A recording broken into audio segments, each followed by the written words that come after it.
Well, what I actually find is that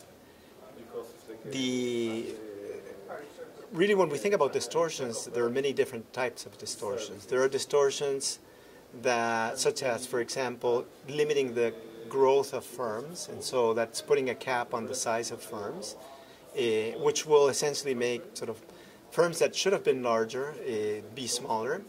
And there's distortions that that might even sort of shift resources from these firms or not even allow them to operate, in which case these firms either will cease to exist or will be very small relative to what they should be.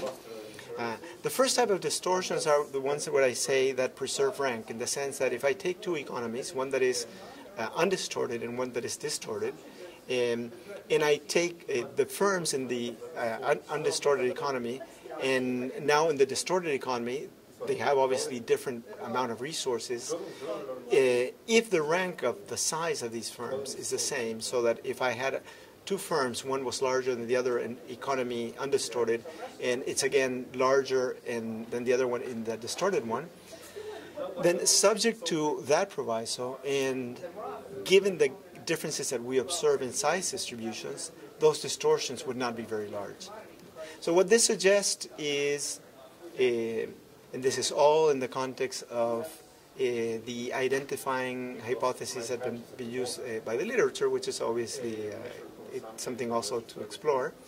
But it suggests that if we're going to look for distortions that will have big effects on aggregate productivity, these are going to be distortions that significantly change the rank of firms, so that make a firm in the distorted economy that should have been smaller than another firm to be actually larger in orders of magnitude.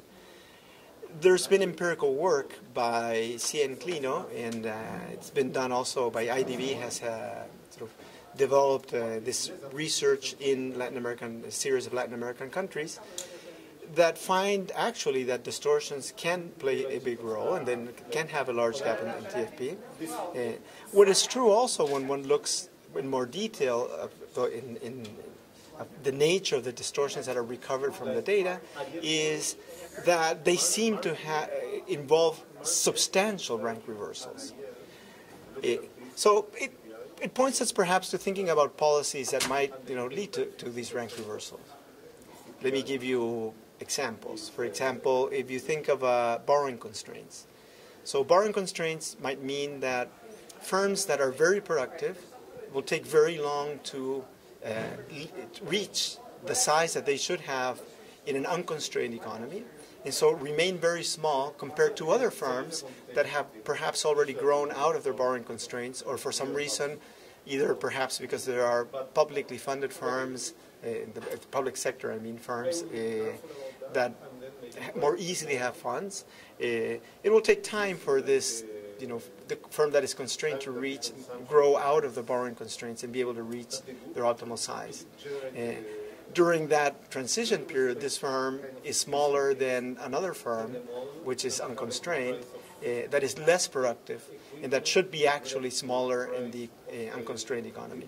So that's one example of a type of distortion that would reverse rank firms. That could have larger impact. That could have larger impact.